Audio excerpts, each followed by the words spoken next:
So yes, good morning. My name is JC Cortez. I'm the Director of Training and Development at the Metropolitan Parent Center here at Synergia. And a few words about Synergia, excuse me, I should say it right. Synergia is a multi-service agency located in Manhattan, in East Harlem to be specific. And we've been supporting New Yorkers with disabilities and their families for more than 40 years. We offer a rich source of information and tailored training for parents, including parents whose primary language is not English or who they themselves have special training needs. We help them participate more effectively in their children's education and development. And we partner with professionals and policymakers across the city and across the state of New York and country, actually, to improve outcomes for all children with disabilities. Synergia, which is Spanish for synergy, is one of the New York City's 3 federally funded parent centers who we gladly call partners and colleagues of our friends at Advocates for Children of New York, as well as our friends at Include NYC. And we're all committed to serving people with disabilities across the 5 boroughs and their families with an added focus on communities of color and the economically disadvantaged. We're always creating innovative programs ranging from our after-school program, arts program with the Guggenheim Museum to special series and webinars. I'm actually currently developing a clinic on guardianship and alternatives, and including supported decision-making, because we realize that there is a huge demand for this information on this topic. So a number of things. If there's something that you are interested in, please check our calendar at synergia.com, synergiany.org, excuse me, /calendar. And I'll share the links in the follow-up email. But yes, you can always check. And if it's not on there or it's not on our website, send me an email. Maybe we can, figure out something so we can support you. But yes, I am happy this morning to be joined by one of my favorite colleagues, Miss Evelyn Alvarez. Evelyn is Senior Policy Director. Am I getting it right, Evelyn? At Ramapo for Children. It's a mouthful. Yeah, it's a mouthful. It's Senior Director of Family Initiatives at Ramapo for Children. So yes to policy, all the things, to all, and similar to what you're doing at Synergia. It's a real honor and a pleasure to be able to identify needs that are showing up for families in New York City and be able to create customized programming around what is happening in the field so that we remain contemporary and inclusive and all of the beautiful things that allow our families to feel seen and supported in this work. So it is always an honor to be here with you, JC. I also want to name that if you see me looking down, shout out to the people on Facebook. There's someone who said, Buiti Binafi, so good morning to you too. And I am excited to have this topic. I do want to name first, though, that like so many of us, right, with the state of the world, I think that we are up and down in energy. And so we think about everyone who may be feeling today and may be feeling differently, because the world is a heavy place for many of us this morning. And so I'm just honoring that and acknowledging that reality. Today we're going to be talking about, we have a workshop that we have created at Ramapo for Children with really under the leadership of another of my favorite colleagues, Sara Garcia, and it's called Consejos para los Abuelos. So it's counsel to the grandparents, and really recognizing that there are specific skills that show up, and whether you are the primary caregiver as a grandparent, or you're deeply involved, right? That there are still some strategies, skills, and supports that are available to you as you navigate this new space of being a primary caregiver. And throughout this climate, people are primary caregivers for an infinite amount of reasons. So just acknowledging. And so today we're going to spend some time talking about some things that parents can do, and also we invite you, as JC said, to continue with your questions, write them in the chat, and we'll do our best to really support you throughout this process.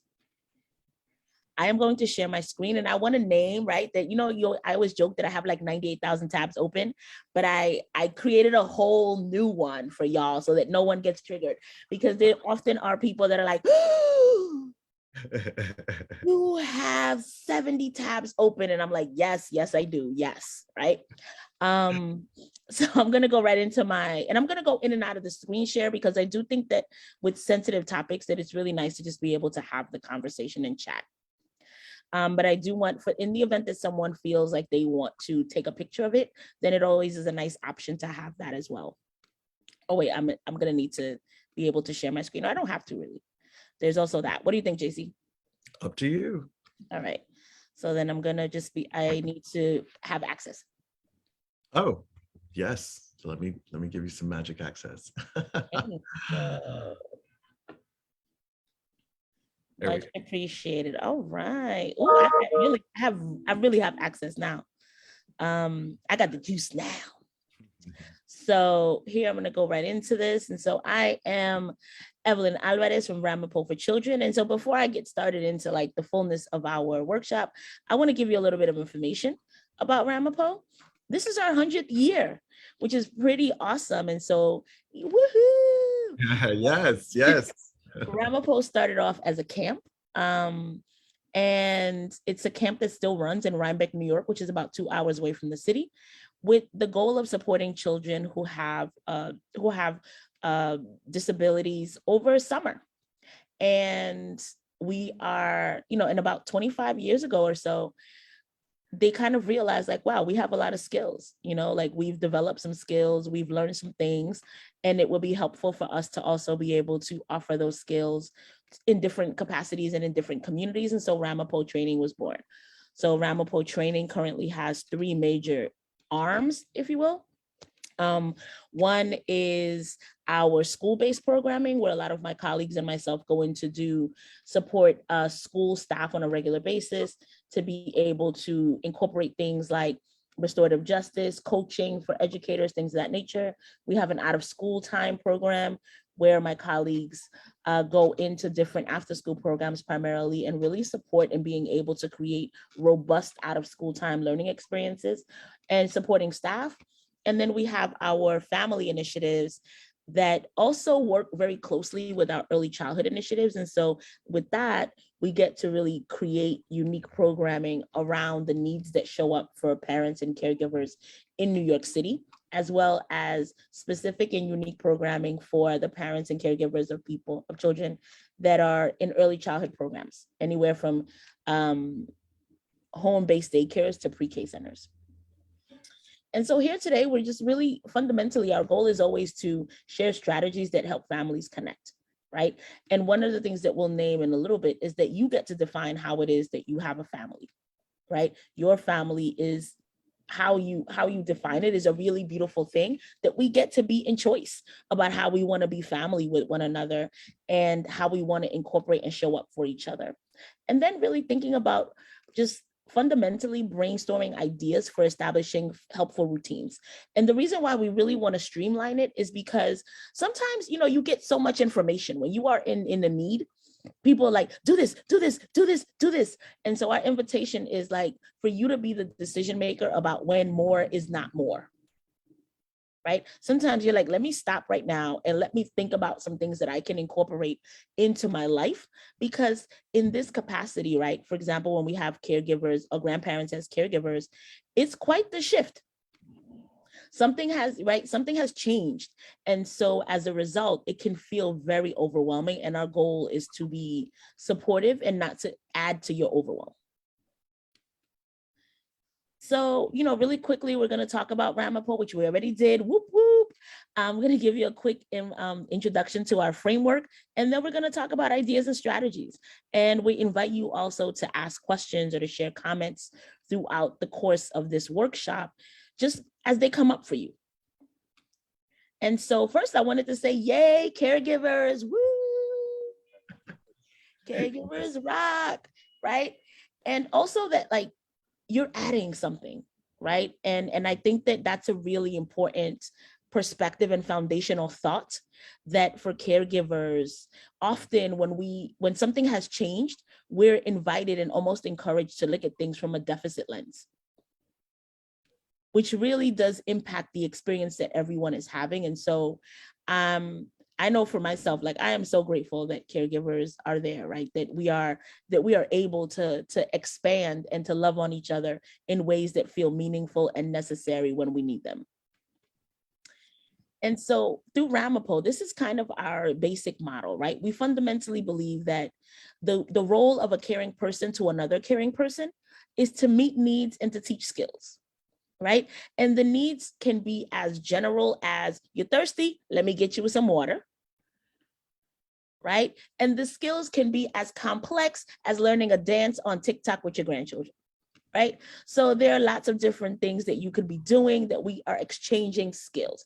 And that I like to remind people that the meeting needs and teaching skills is in both directions, right? That the adult has a responsibility to identify certain things, but that the same way that we are meeting needs for our grandchildren, in many instances, they're meeting needs for us, right?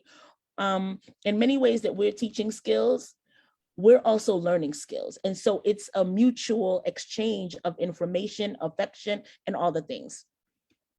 And we do this under the like in this framework.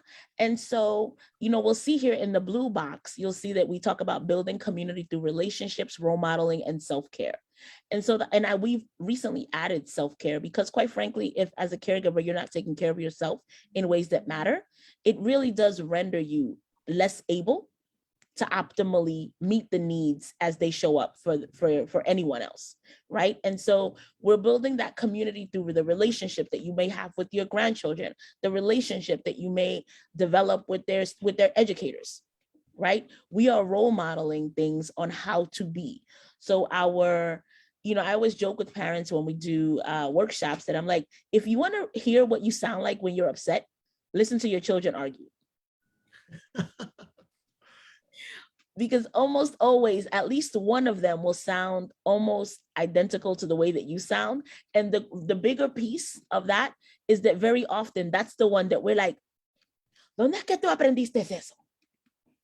Where did you learn that from? Right? And so it's a reminder that our children are often always watching us, right? And then we realize we move up to clear expectation structures and routines. And so many of us in different capacities in different spaces, we may be flexible in one space and inflexible in another, where we need clear expectations, structures, and routines. A few years ago, JC, I had read something that said that McDonald's was the world's best restaurant. Right? There was an article many moons ago in the New York Times that said specifically that McDonald's was the world's best restaurant. And the reason why they said that McDonald's was the world's best restaurant was because almost globally, you knew what to expect. Mm-hmm. Right? That you knew what to expect. And that while there were tweaks, right, like made for different cultural norms in different countries, but that by and large, when you walked into a McDonald's, you knew what to expect, and that gave people very often a lot of peace. Mm-hmm. Like, I know what it is. I know what these fries should taste like. And that's an important thing for me, right? And so thinking about the fact that clear expectation structures and routines are something that we need in different capacities, right? So I may feel comfortable, and even if you think about the fact that like, you feel comfortable in one area, maybe operating in some level of like the unknown or even chaos, there are other areas that are like, we need that routine.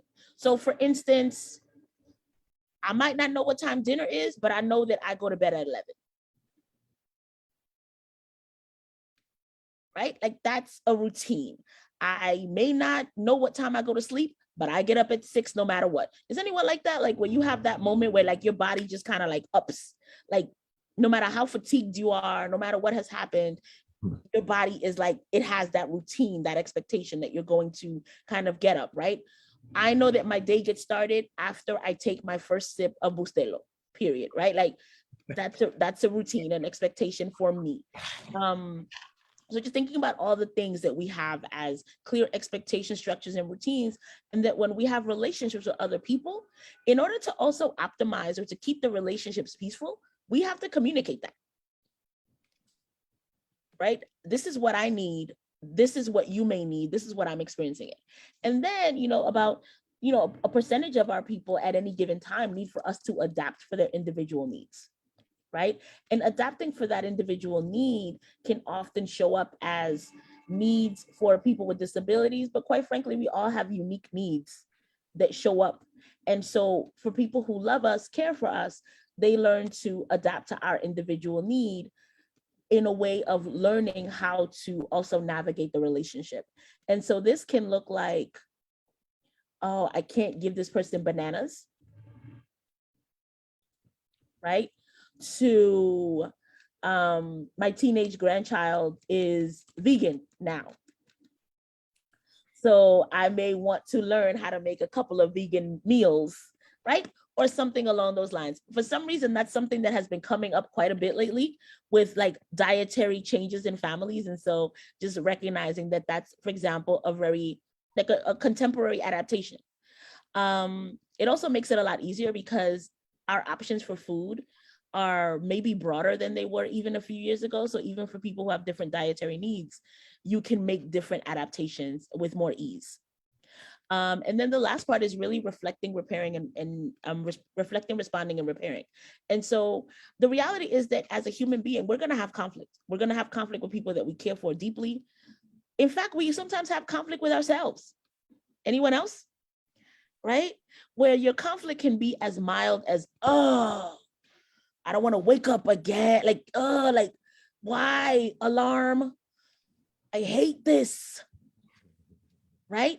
To anything like, my partner really got on my nerves and I need to be able to have a conversation with them about what happened, right? So we respond to crisis when it happens, but we also want to be able to create the space to reflect and repair harm when it has happened.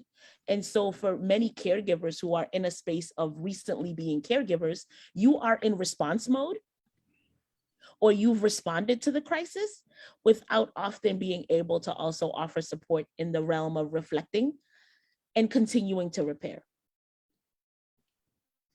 And so, you know, we think about like, when we think about needs and skills, these are some of the needs that show up, right? And I would say that for you, if you're a caregiver and a recent caregiver, that you're meeting these needs, right? The ones that are on the left side of the screen, which is like safety, shelter, food, sleep, air, all the things. But then we also may have developing skills that we have not really identified where some of these skills are, right? So for example, validation might be a skill that in today's contemporary culture, our young people have different ability often to be able to call you forward. I didn't say call out, I said call forward, right? Calling you, letting you know what is happening for the purpose of deepening and improving the relationship. It might be sensory stimulation if your children have disabilities of some sort, expression of affect or emotions, right? For many of us, if you are of a certain age, you were also told, like, don't cry. Is anyone like that? Like where you kind of had that moment of really having an inability to fully have an expression of your full range of emotions. And so that may be a developing place for the adult, right? And so really recognizing that these are some of the other things that we may need, as well as other things that come up when anyone has to make swift change, which is that I may be in a new space from a literal perspective, not just a mental space, but a physical one. My bed used to be by the window and now it's not. Or I have to share a bed now. We need clear information. Often we don't know how to give clear information to children, and we try to sanitize things when they just are like, tell me what it is. Tell me what's happening. We may want peace. For some of you, you know, we've heard situations from grandparents or other caregivers that are like, my house used to be quiet. Used to be. Right? Used to be quiet. And now I have my 3 grandchildren living with me. And my sense of peace is not the same. Right? Clear expectations, where sometimes you may be thinking that you're caregiving for 4 months and then you caregive for 4 years. Right? So just thinking about all of these other things like community, right? And so really, again, adapting to new skills. There are a set of new skills that have to happen when, you know, you're taking workshops or training on Zoom, right? And potentially securing more income, because now you're thinking like, wow, I have maybe more people to take care of. And so how are we going to do this? How are we going to continue to live the goals or to experience what it is that we want for ourselves and as a family? So are there any questions or anything that is coming up right now? Any thoughts that you have around this, JC? No, I mean, you know, so many grandparents have found themselves in this role unexpectedly, and some have found it, even planned. Sadly, throughout the pandemic, many grandparents have found themselves in this permanent role as a caregiver. And so the adjustment is quite stark and just really, I mean, and I can only imagine what that is and what that impacts, and like after you've kind of started to settle down and appreciate the quietness of life, as you were saying, and all of a sudden, like all the chaos that comes with not necessarily bad chaos, but just those, what it is to raise a child again, on a full-time basis, and not just when you feel like it, or or when like how to give up your space, and that you have become used to and that you've created around you, and the routines that you've structured around your open schedules. So finding those moments and finding that grace, is challenging. I also think the other part of this is that when you find yourself in this role unexpectedly, um, like resources, where do you find resources, especially in these challenging times? Like you were saying, maybe that is through Zoom because that's mainly where everything is. And maybe a grandparent hasn't, needed to look for more resources, to bring in more income. For so many families, that's just Social Security at this age, or retirement funds if that's available. The other part of it is, like, okay, where do I find additional income? Can I get SSDI for my grandchild? Can I get SSI for me? What does that look like? What are SNAP benefits? I'm feeding more mouths now, so what does that look like? And like if like hopefully you have records to prove going into that, because to become eligible for those services, you also have to have former tax forms and all of that, and have the assistance of somebody. So it's very time consuming and very daunting, especially right now in a time where things are still not back to a place of what they were pre-pandemic. So navigating all of those challenges and finding all of that is, I can imagine, very difficult. Yeah, absolutely. And so I think that that's exactly what we want people that are here in this workshop to really be recognizing, that we're here for you, right? And that this is such and anything that you feel as a result of the newness of this relationship or this expectation of you is understandable, right? And that we get it. So here we have at Ramapo, we have some tools that we hand out. And this is a tool for parents and caregivers, but we're really intentional about thinking, how can people create not just, we say here healthy families, but really functional families, right? And we offer specific strategies in each one of these areas. So here we have like just the ideas of just thinking about building a positive self-image, helping your children think about celebrating them, right? Because I think that also what's really important is that in this capacity, children can definitely feel lost, right? They're kind of like, there's been very often rapid and abrupt change. And so really supporting them and being able to continue to acknowledge their strength, their unique abilities, to be absolutely intentional about reminding them that whatever may have happened to cause this change is not their fault. It's not their unique fault, and that we may not, and being honest, right? Honest with a lot of love. So we may not have the answers, but you are absolutely committed to finding some answers that work for your new family. that you get to, that family is defined how we define it. And that we will define our family, and that we will continue to have goals and aspirations and work toward them. So thinking about here, just thinking about what are some reasonable limits and family expectations, right? And whether you write them down or you have it. And if you don't even feel like writing it, just go to Marshall's.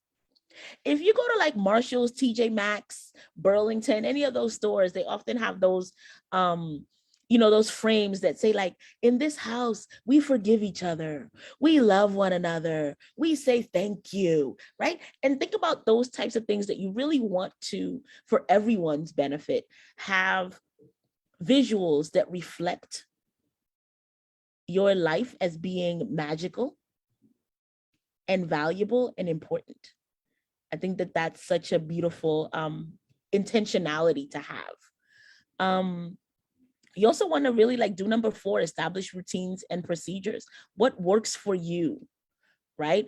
Because you're getting to know one another. And so the clearer that you can be about what your functionality is, that can also prevent an infinite amount of, oh, they don't understand me, they don't get me, right? But really creating the space to have lots and lots of conversation about, this is how I work best. This is how I show up. This is what I like and what I don't like. And again, with neutrality, right? Because it doesn't speak to anyone being wrong or right. It just speaks to, this is who I am as a human. And that is so critical and important. Offering, if we move to the other section, which is the orange section on the far right, adapting for individual needs. So thinking about teaching tools for self-management. Again, when things change so abruptly, children can feel very lost and frustrated.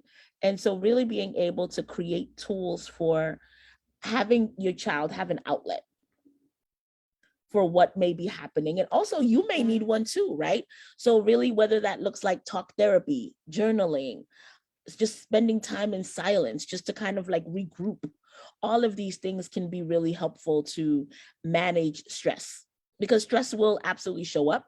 And also stress is not, excessive stress obviously is terrible. And we want to prevent that, but also the recognition that in many instances, when we are just changing, evolving, we're going to go through stress, and that the only way past it is through it. Right? Like there's going to be some growth that's going to happen from the stress. And so we can't fundamentally exclusively avoid it, because that's not also practical or really honest.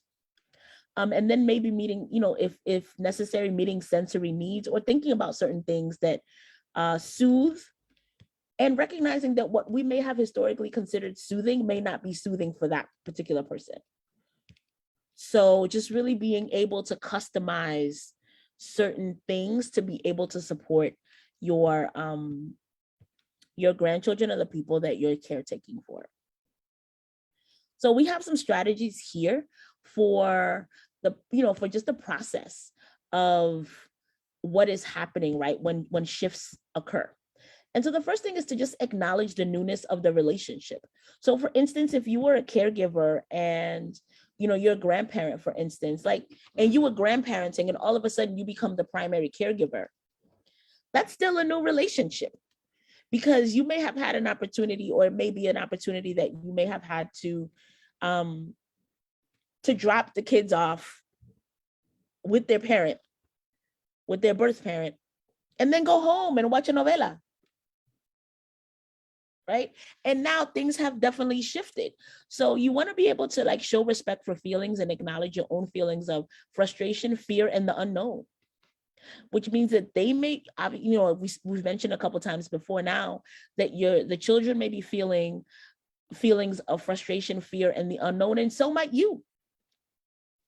Right? That it's new for everyone. And so there is a newness in this relationship, in that there's a significant difference in being a weekend grandparent, for instance, to now all of a sudden having to live with someone.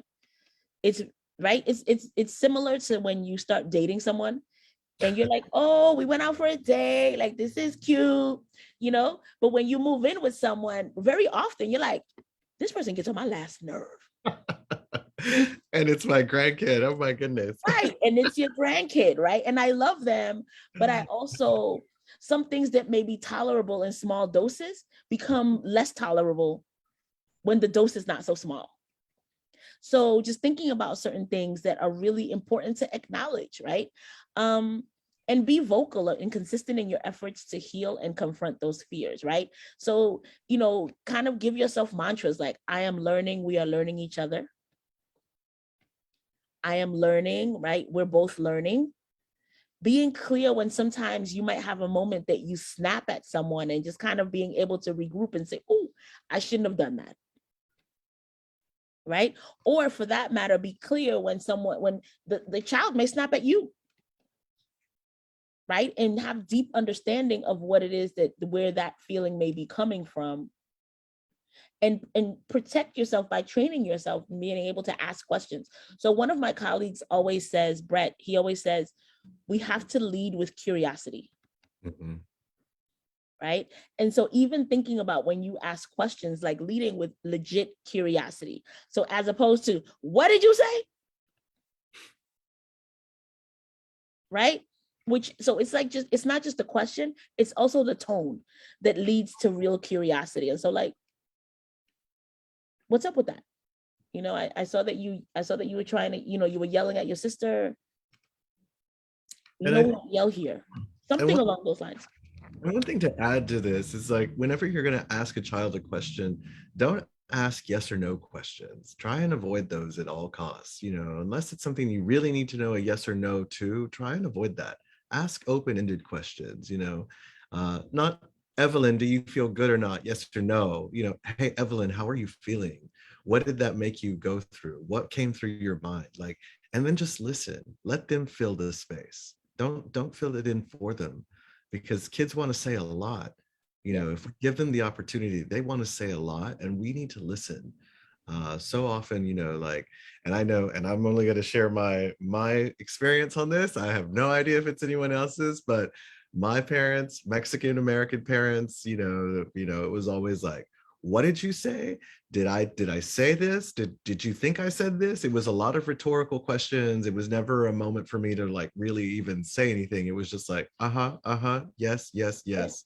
And it wasn't even yes wasn't sufficient. It was like, yes, sir, yes, ma'am. Like, it even got down to that. So yeah, like, I mean, just try and like, be open and receptive to whatever they want to say. And remember, like, just have an honest conversation and remind your child, your grandchild, like, hey, honesty is what's most important. And I might not like what you have to say, and you might not like what I have to say, but we need to have an honest conversation and be able to like really have it in that relationship, in our relationship moving forward.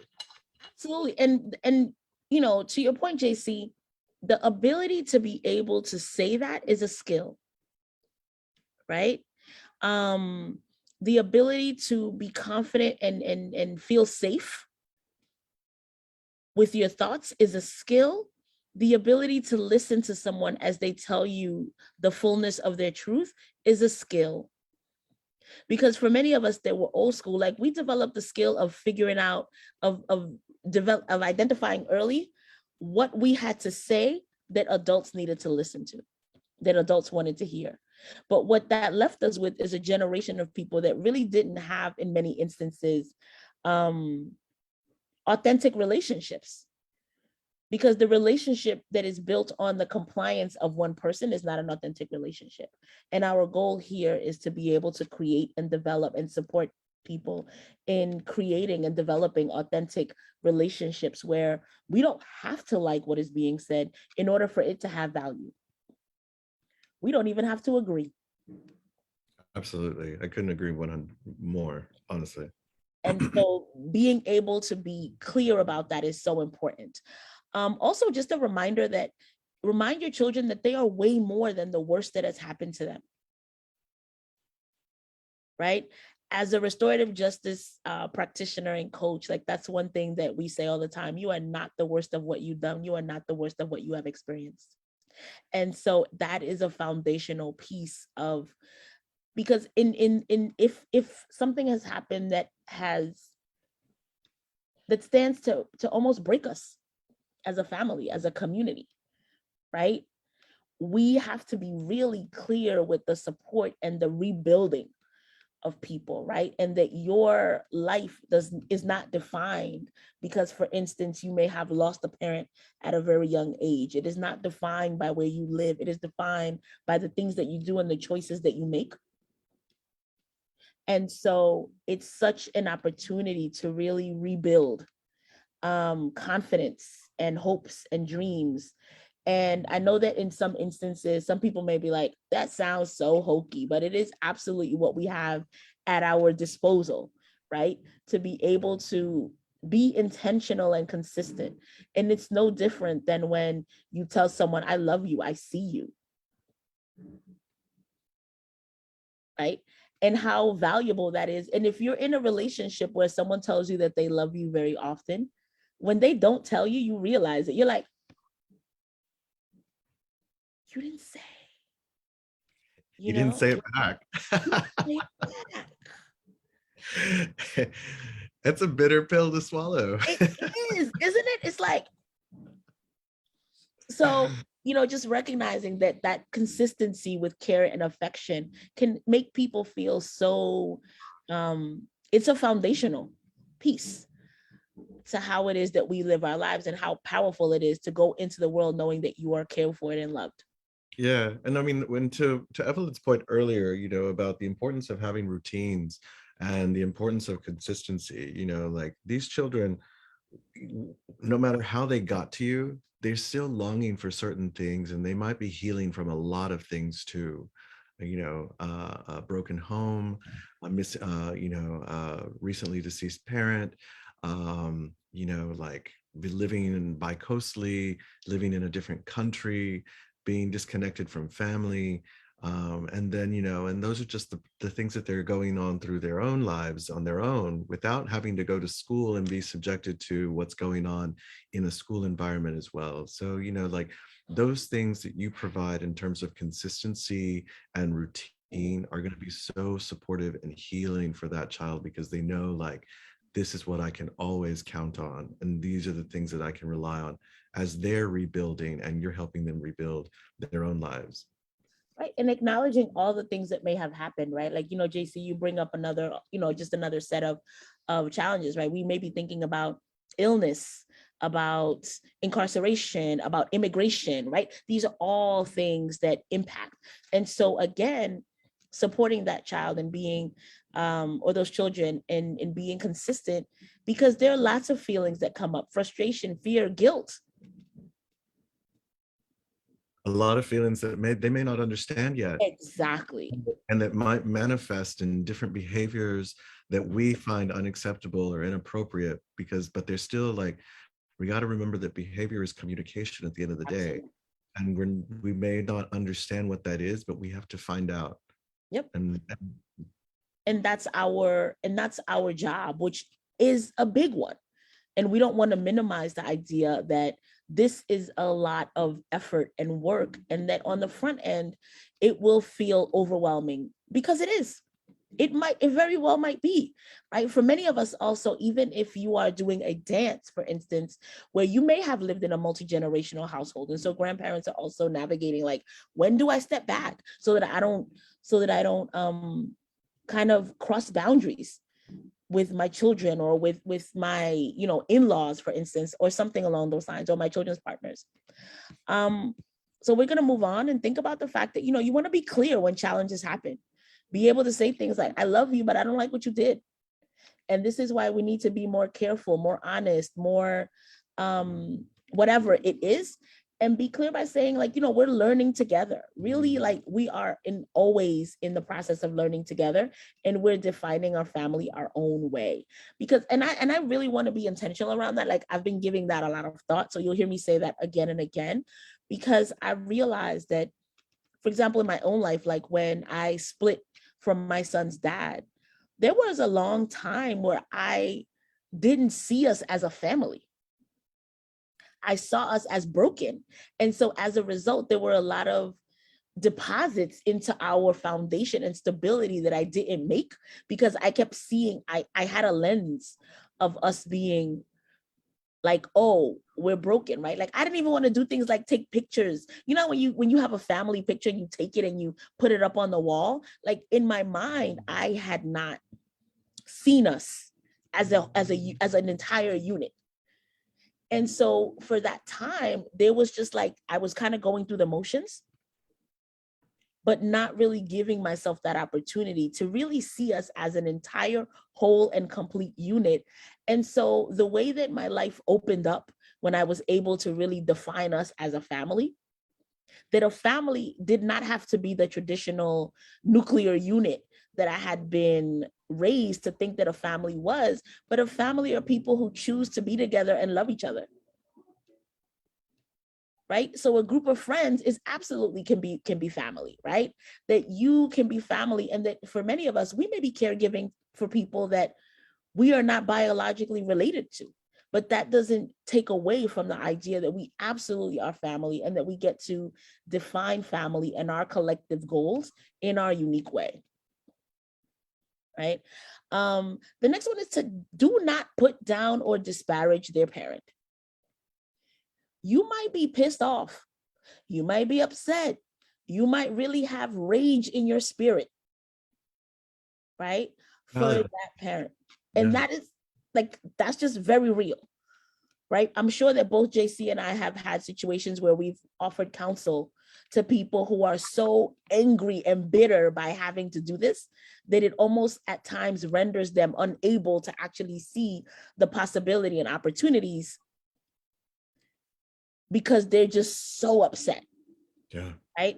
And also that in many ways, like, for example, if you are navigating a situation where your child is a parent that cannot parent, and so therefore you've taken on work, you can be so upset with them, so disappointed. You can feel all these things about, like, I did not raise them this way, to be this person, to navigate life this way. I'm so upset.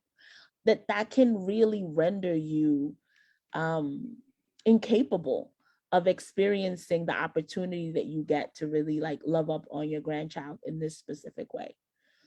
Would you say that that's something that comes up, JC? Definitely, like I resent being put in this position. It's ruined all of my plans. and there's, like I said, when you were saying that, there's some point to valid, rage, to, be put in this position. But it's a unique position, and you're in a unique opportunity to be able to redefine it and to look at it as an opportunity, and to really, like, as children, we always say, we want to do better than our parents, and our parents are always saying we want our children to be better than us. And as grandparents, we have a unique opportunity to redo some of the things that we did in the past. So I always urge these families to look at it like that, to move forward, because there's a lot to be upset in certain cases, and that is not going to change, and it's not going to contribute anything of added value to the relationship that you're trying to support. So, it's like, I can't change the weather. I need to just go get an umbrella and weather the storm. Yeah. And it's kind of the same situation here, Yeah. And all of those feelings, again, are valid, right? That we have a responsibility to kind of recognize, like, yeah, this is what I'm feeling, and to really name and confront the barriers that are erected that will prevent us from showing the care that being the caregiver that we want to be. Because then, feelings like shame delay healing. Mm-hmm. And so being able to confront shame when it happens is also an opportunity to move toward the light, right? For a lack of a better way to frame it. But absolutely. Then you think about setting goals as a family, right? And inviting children to add to that list of goals. You can ask questions like, what kind of family do we want to get to be? I'm a Peloton fan. I have the bike right here. And one of the one of the instructors, her name is Jess Sims, she says, we don't have to, we get to. And that framing things in our mind really does allow us to really feel like we are in choice about what it is that we get to do, right? So you don't have to work out, you get to work out. And that is actually a benefit, right? They're good for you, that you get to protect your body and your mind and your mental well-being in this specific way, right? And so what do we want to do, but what do we get to do with each other? And I think that that framing is so very powerful, that you begin to see things from this real opportunity lens. And that, wow, like, look at me, like I get to take care of a second generation of people in this very powerful, magical way. I get to offer a safe space for my grandchildren or other children that need my unique set of skills in terms of care and attention. I get to be the coolest grandparent on the block because now I have a kid who knows how to do stuff. So these are all things that you get to do and that you don't have to do. And so that positionality of the opportunity that is in front of you is so helpful, or can be so helpful. And then you get to decide, how do you want to feel at home and with each other? What is happening? And then we move on to like listening deeply. You don't have to understand or agree. Right? So allowing the children to teach you some things. You're not always the expert, right? Which means that they might actually show you how to make some air fried chicken that you'll be like, okay.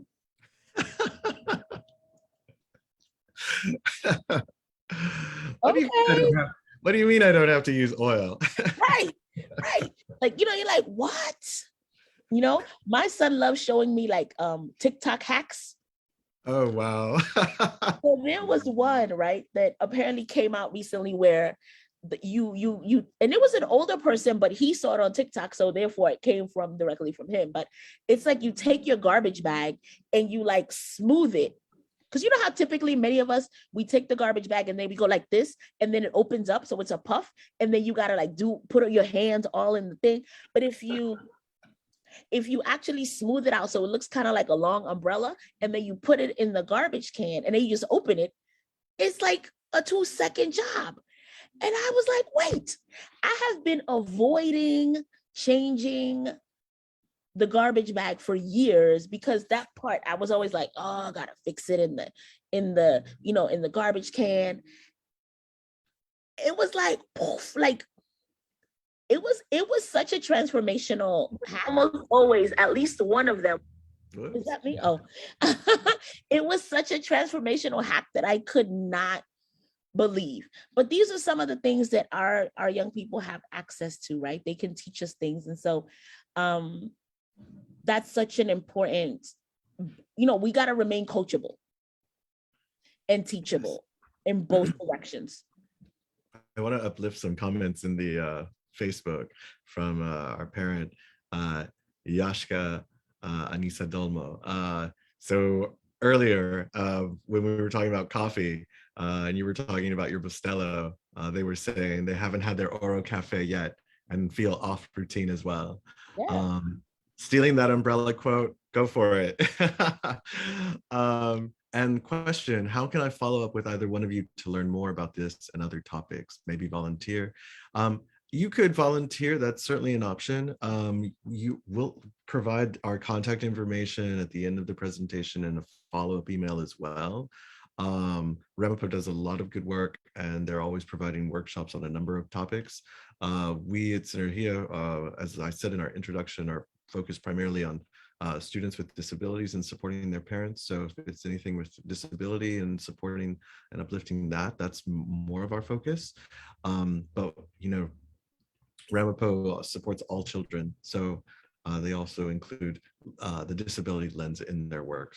So yes, they have that opportunity to make those connections with us afterwards. But for that question. Yeah. So absolutely, like there are lots of different ways that, you know, we want to stay in contact with you. And so also with our ongoing collaboration with the good people like JC at Sinergia, we're always really aiming to be responsive to the needs as they show up for the caregiver community. So definitely stay in touch and join us every time we have a session. When when the children share, don't interrupt. You know, be clear about what it is that they need right now, especially if you are taking in an adolescent where that relationship is also a significant change. For example, like navigating the supports that a 14 or 15-year-old might need are significantly different than navigating the supports that might show up for a 3 or 4-year-old, right? And so just questioning, like, you know, do you want advice? Like, I know one of the big things that I ask for my own 17-year-old son is like, do you want advice or do you want me to listen? And then they get to be in choice. And I will name that doesn't always stop me from giving advice when I can't imagine it would. when he makes it clear that he wants me to listen. But I will ask at least, like, can I please, like, can I give you a little piece of advice here? Right. And then I also have to be comfortable with the idea that I can give the advice and that doesn't mean they're going to take it. Yeah, I mean, you know, there's that quote from the movie All About Eve. I'm going back a little bit, but it was like, do you want an answer or do you want an argument? Yeah. Yeah, and I mean, I think like the one thing here is like kids want to be heard. Kids want to be heard no matter how old they are. They want somebody to listen to them. You know, we can have our own judgments about and critiques about what they're saying, maybe even how they're saying it, and how misaligned it probably could be, but you know, they want to be heard entirely. Like, just don't shut them down. Let them get the whole expression off their chest and out of their mind, and then, you know, dialogue with it. Don't just shoot it down either. You know, like, okay, can we examine that? Can we talk about that? And like, there are certain points, you know, learn how to talk about it. Don't just like bring it down and shoot it down. We also want to, you know, like, there's so many ideas that children have, and we want to encourage curiosity, intellectual curiosity, emotional curiosity. And we always want to, you know, like, not just because it might not be the best idea doesn't mean that there are not nuggets that we can take away from it and uplift even more, and like help them kind of polish these ideas better, you know, like, all right. And maybe the way that we did it as a grandparent when we were children might be completely different from what it is today. So always have that humility to say, you know, like, this is what maybe we did in my time, but maybe that's changed too. And we can look at this and how we want to do it together. Find those relatable points to bring out something so that way the child feels validated, they feel heard, and ultimately that they feel loved. Yeah. And that's it, right? That it's like we get to be we get to be in reflection, and think about what we need, what avenues, what strategies we need to retire. Because some of our strategies, they've met their course, right? They've ran their course, and it is okay for something to run its course, and for us to be ready to move on to another style of engagement, right? Also recognizing that, for instance, if you have multiple children that you may be raising that you're caregiving for, they may not all respond to the same things with the same energy, right? There may be one who is, you know, like completely disconnected and one who is completely attached. And one is not right, one is not wrong. So it's like really also recognizing that that is part of what will take us, what will be potentially draining and exhausting from a mental and physical perspective. At Ramapo, we say that the role of a caring adult is to be the thermostat and not the thermometer, right? And that's because the thermometer only tells you the temperature, but the thermostat regulates it. Mm-hmm. And so if you have one child, for instance, that you experience as disconnected and like not present, and then another one that is maybe clingy as a response, right? You want to be able to do something to support the one that is clinging to you to be a little bit more independent, because that may be their response to whatever feelings may come up, which might be something like abandonment. And then you also want to be able to create a soft place for the child that may be responding to their own feelings of abandonment by not wanting to get close. Yeah. And so really recognizing that every person that you interact is going to need something different from you for at least that beginning set of time, and be embracing yourself, right? And then also this may look like, what do you need to be able to show up for them on a more consistent basis? That may look like, often grandparents are like, I got to get my, my grandkids or my kids some talk therapy, but don't forget yourself. Yeah. And I mean, when we explore needs of for students with disabilities, if you don't understand the disability, then we have to, as a grandparent, we have to take it upon ourselves to learn about the disability, how it's impacting their learning, what supports are being provided, what supports can be added, what supports can I do at home to continue what's being done at school. So, and as a caregiver, as the legal guardian, especially when you become that person, you have a lot more in terms of what your rights are under the IDEA, Individual with Disabilities Education Act. And so that would be, something where you could, seek additional services, seek parent training, which in this case would be for you, so that you can understand what's being done for the child better. So those are skills that you could learn there. And then, like here at Synergia and as Ramapov as well, and our colleagues at Advocates for Children and Include NYC, we're always doing information sessions around all ages for students with disabilities, from ages 0 to 21, even 26 if they're in school, if they're still at school. So those are definitely some resources that you can always count on to go to, so that you can find additional support and how to support your child, your grandchild rather. And that's wonderful, right? That you can, and this is what enables you to say, like, let's learn, figure this out together. And that you are actually seeking out the resources that are going to enable you to really figure it out together, which is so helpful. Also just being honest, right? I think that often we tend to use overly sanitized language to explain certain things that often positions us as not being entirely honest. And that can create a barrier, because especially if they're of a certain age, like I would even name that the certain age, depending on the lifestyle that the student has had, that certain age becomes younger and younger and younger, right?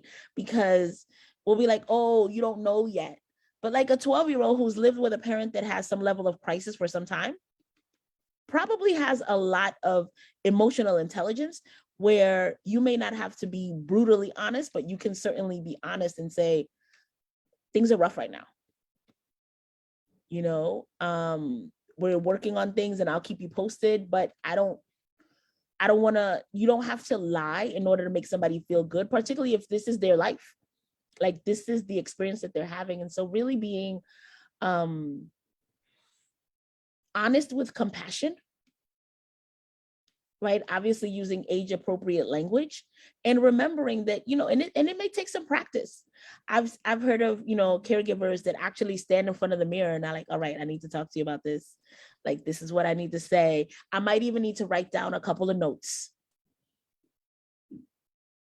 because that way, then I know that I'm going to stay on task. I know that I am preparing myself to use specific language that I may not be as harmful. Because if you might want to say, like, they get on my nerves, like, I'm sick of your mama, like this, right? But the reality is that chances are that child loves their mama. Right. And that the moment that you start to, even if their mama is troubled, in crisis, whatever, they are still experiencing their mama as their mama. Yeah. And the moment that you start to really create a rift, you position yourself to become the enemy. And quite frankly, when you become the enemy, then your life becomes more difficult. And also, it's not fair, right? Because we just don't know the entirety of the situation. Maybe we don't. So just being honest if they ask questions about their parents. I know that some time ago, I did a series with the group that a group of grandparents that were raising children of incarcerated parents. Mm. And for some of the grandparents, one of the challenges became when you got those children really young, so like 4 or 5 years old, but that the sentence was long. So that very often the children would come back and be 12, 13 years old and be like, tell me more about what happened. And the grandparents might feel ill-equipped to give that information, right? But that in today's world where, where a child can go on Google and find out information, that was also something that they kind of had to learn to get ahead of, right? To be able to consider, how do I frame this and tell a story that the case may not tell you? You may need to know things about your parents that are not going to be evident on paper.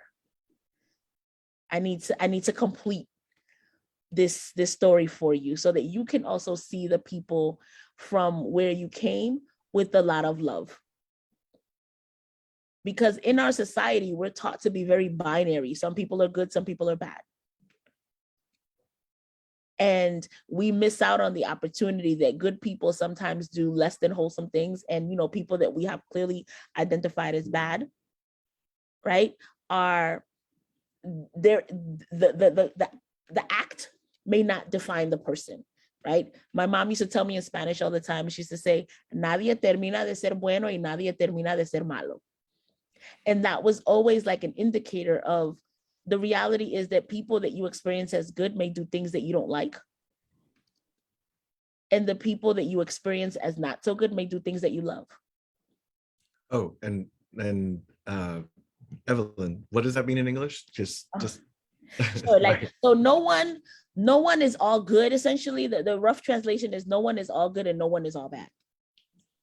And that was and that was a piece for us, because sometimes like there will be something on the news and I will be like, I thought they were like the good guy, and especially when movies started becoming more complicated and like people started getting more complex.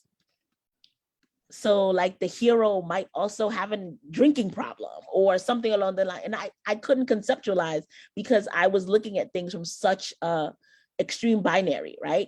And it was just like, they can go ahead and save lives through these operations and like drown their sorrows in a bottle of wine. Like, and I couldn't conceptualize it. So just being able to offer that kind of context and nuance. It's so funny you say that too, Evelyn, because I was just thinking yesterday, like how now in a world of social media, everyone's always posting, living their best lives type posts, and and there's so many people that you may know on your social media as well, and the reality behind the scenes. It's a theme that I think we see throughout all of human literature. The appearances are not what they may actually be. It's funny you reference that because I see it. We see it especially today. I mean, on social media. Or we see it even with some of the children that we, some of the people, like for example, someone with a disability is an enormously capable, able person, and right, like, so this idea that we are seeing someone in exclusively a deficit lens, right? Don't you see it all the time, JC, where you're like, oh, absolutely. I mean, so many children that have autism that don't speak. It's just like, oh, they don't speak, so they can't do anything. And I'm like, that's far from the truth. That's anything but the truth. Like, just because the child can't speak doesn't mean they can't communicate. And this is something that I always say, like 70% of communication is through body language. It's not even what comes out of your mouth. So really, like, please stop saying that they're nonverbal, first of all, and let's just say they don't speak, and let's not assume that the child can't do anything. There was one of the disability activists, I'm sure you know her, Judy Newman, Judy Newman, excuse me. And she did the commencement speech at NYU last week. And one of the lines, one of the lines in her address was, disability is difference. It is not, oh goodness, disability is difference. It is not, hold on, I gotta look this up. Yes, This, but it was a very powerful quote. I'm so upset that I missed it, but it just happened the other day, so I'll give myself some leeway. Uh, let me find that, and you go ahead, Evelyn. no, it's true. Like, and speaking of which, um, I attended the New York Women's Foundation breakfast, and one of the people that was honored, now I'm forgetting the name as well, but um, I want to say that she spoke about like how people silo. For example, someone with like, she was like she was using terminology and saying like people silo people depending on their disability, or like whether they have just been put in this pocket of like, I have a unique need and that's all you know of me. But you don't make it a point to know that there's so much more to me. And that was just a reminder for folk that we have a responsibility to also do that as well, right? To be able to unpack the held beliefs that people have a right to be complex, nuanced individuals. And it's so much beautiful. It's so much greater when we get to discover the nuances and the beauty and the uniqueness of each individual person. So that's a job that we can do. And then lastly, just like this is one of our favorites at Ramapo, this handout that we utilize quite heavily, which is basically adapted from the 7 Habits of Highly Effective People, where we talk about the idea that in any relationship, there are deposits and withdrawals. And I get that there is like a kind of a transactional capitalist kind of energy around this whole thing.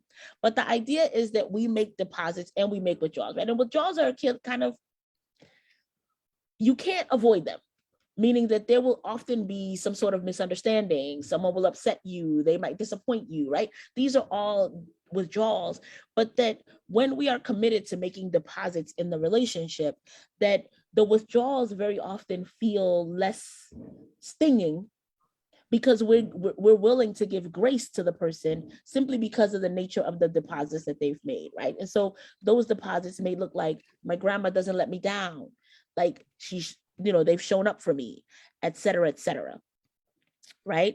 And so thinking about all of these pieces that we get to really make deposits towards someone, and also recognizing that deposits are like seeds that you can't gauge when you're going to see the flower. So if you're making the deposit for the purpose of being able to make the withdrawal, then that's kind of harsh, right? And that's not what we want.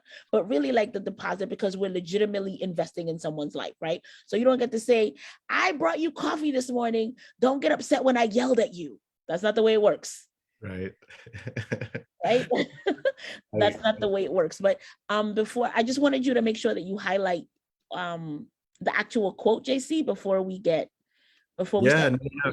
The quote is, the disability is difference. It is not deficiency. Right. That was the quote that Judy Amin gave last week. And that was just so beautiful and so powerful.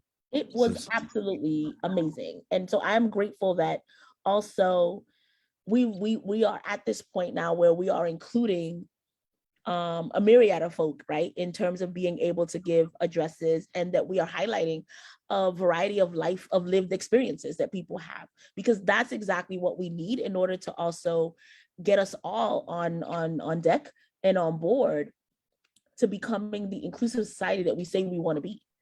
Right. We have everything we need to be welcoming for everyone.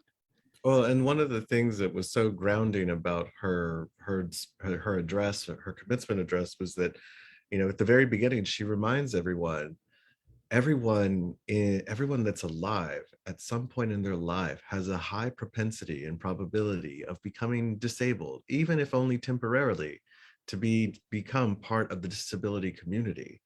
And now that we have long COVID, And now that we have a lot of the issues that we're having in terms of mental health issues, like that is also a part of disability. And that includes a lot more people than we think. And so hopefully we'll realize this as a human race, that, you know, like disability is only difference. It isn't just deficiency. Yeah, she was Yeah, great. that is, and you know what, and that's it, right? That I think that is that's a mic drop moment right there, JC. Yeah. Right, like that's something for us to all, if we take away nothing else from this session, just taking away that quote from Judy Newman of difference, and that people have a right to be different, and we have a responsibility to make room Yeah. for differences. So it is 11:48 right now. I know we have a couple of questions Yeah. that may show up for people, or any other points that people are wanting to discuss. Yeah, I mean, before we open up for Q&A, I just want to make sure, you know, as grandparents and as a role as a caregiver, you know, you find yourself in all of these new situations, unexpected situations. And then just to remind you that there are plenty of resources available to support you as a caregiver, uh, even though you might not be the parent, you know, as a caregiver, there's plenty of support at parent centers for you, and a number of other organizations. Remind yourself of what is community. Community is that, you know, for us here in New York, we're New Yorkers. We also have our borough alliances, right? You know, as Manhattanites or Brooklynites, from our Staten Islanders, our Bronx people. Yeah, so, you know, remember you have also groups in your boroughs. You have Manhattan DD councils, developmental disability councils. There's one in every borough. We have organizations that work across the city besides parent centers, like organizations like YI, the Child Mind Institute, Ramapo for Children. So think about that. Also remember that we have resources that are united together for certain types of disability. There are organizations that support specifically people with autism, cerebral palsy, mobility disabilities. So think about those when you're thinking about resources. Also think about, you know, people that look like you. I know the Chinese American Planning Council reaches out to their community. Our one of the CPRCs, they focus specifically on the Korean community a lot. It's called CIDA, CIDA. There's also a number of organizations similar that focus on groups by minorities, not just disability. Yeah, and then we also have neighborhood associations as well that you can look to and turn to. I know in East Harlem has the East Harlem Community Board, and there are other organizations similar to those around the city that are always wanting to like share resources as well. Also, think about medical groups and medical organizations like Montefiore, as well as Mount Sinai. So yes, there are plenty of resources for you as a grandparent, even though you're not the parent. So yes, and there's a number of, if you find yourself, you know, trying to understand and navigate how to obtain guardianship, you know, or if you don't, well, if guardianship's not the best option for you, how do you find that? You know, what is supported decision making? There are a number of workshops and organizations that work on this. Synergia is one of them, and proud to say we're putting together a clinic for this summer, a summer clinic where we'll be talking about what is supported decision making, what is guardianship, what is the difference, what's best for my child, what can I do? I don't want to take all their rights away, but what else is available? And how you go through that process. There's a 2-year waiting list at our colleagues at AHRC. AHRC is also another good resource for you to check out. And they do. What is AHRC, just in case people don't know the acronym? Sure, no, including myself, right? No, AHRC is the Association for the Help of, well, it's an old acronym, so it uses a word we don't use anymore. But the organization has focused on children with intellectual and developmental disabilities. But yes, But yes, so yeah, but there's a, like I was saying, there's a 2-year waiting list to get support from AHRC, which is probably one of the few organizations, one of 3 that I can think of here in the city of New York that provides guardianship support in filling out the documents and the forms that you need to provide to family court. And there's a 2-year waiting list. So we're going to have them come in and workshop us what is the type of support that they're offering and provide it through this clinic that we're going to be doing this summer. So look out for that. If you want to sign up on our listserv, please let us know. We're always happy to add you. But yes, number of resources abound, and we definitely want to make sure that you're aware of what they are. And I want to name that 2-year waiting list is significant for a number of reasons, right? I think that for people who may be new in this process, that what the 2-year waiting list tells me is that you are not alone, which I think is also something that shows up for people where you're like, wow, I'm the one that has to end up doing this in some sort of capacity. But that for those of you that are out there that are at the beginning, like that 2-year waiting list should let you know that there are lots of families that are blended in the ways that yours may just be becoming blended. And so utilize that as a way of being like, wow, like I'm part of this community of caregivers and people who are finding new ways to show up for people that we love and care for. And so that is a really important and powerful positionality for yourselves. Sure. Yeah. There's a question Facebook. Can you put all those resources in the chat? I got lost already. I'm a new mom in this topic. Thanks. Yes, I will do that shortly today. But yes, I will include them. There are a number of them, but yes, I will try and make a list of all of them for you. For absolutely my pleasure. Also, what might be helpful is for you to put your email address in the chat, JC, and then people can just kind of sign up with you, and you can come up with some sort of list, because that way also you can get on the email list from Sinergia. Every once in a while, you know what, I get email from Sinergia, and the funniest part is that I'll say things like, wow, that workshop sounds amazing, I'm gonna listen in, and then I'm like, wait, I'm co-leading it with JC. And it's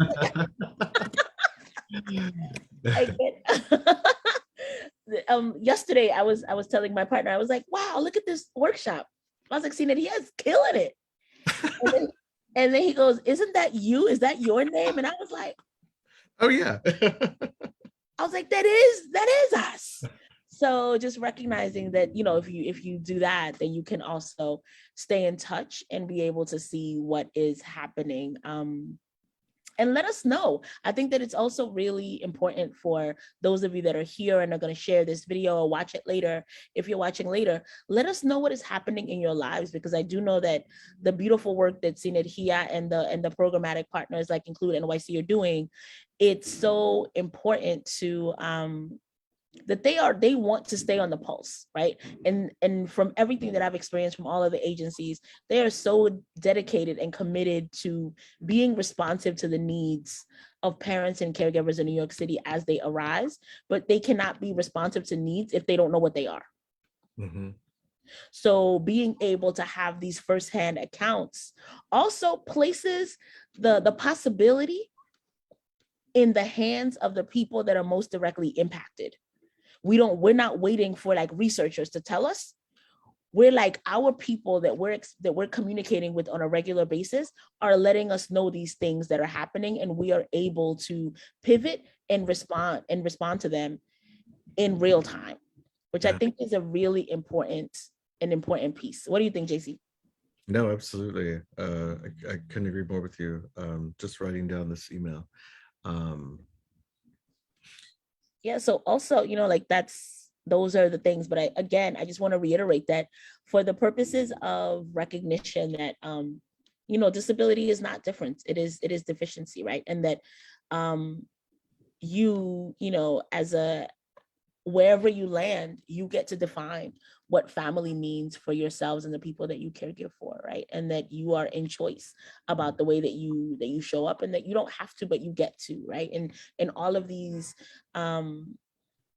ideas really will reframe or support us in really being able to reframe and acknowledging that, yes, this is a challenging situation potentially, but that also you are not alone, and that there are so many resources out there to be able to support you and help and orient you throughout this new phase of caregiving, that just please allow yourself to be coached and supported through this process, because it's, for many of us, I know I get afraid. Like, I'm definitely that person that when I'm overwhelmed, I want to just get into bed and throw the sheets right over my head and be like, you know what? No puedo. Right? I cannot. So knowing that there are people there that are like, come to the office, what's so funny, that like when I know that now offices are also, we're going through lots of different things through COVID as well. So just recognizing that there's surges and all the other things. And so we don't have the capacity to really have the in-house exchanges that we typically had. I'm really hoping for a day when we can go back into the Synergia office, because y'all might have had the coldest water on the planet. Like, I remember one time I went in and I was like, wow, what they do to this water is so good. Like, it's so just thinking about the ability to really be in person and ask questions. But that's what we invite you to do, and create spaces where you can freely and with no shame, with no we're not here to judge you about your experience. Like, get the support that you need so that you can be the caregiver you really want to be. And so thank you so much, thank you. Yes, I think we'll leave it with that quote, Evelyn. I mean, yeah, find the resources and be the caregiver you want to be. I couldn't agree more.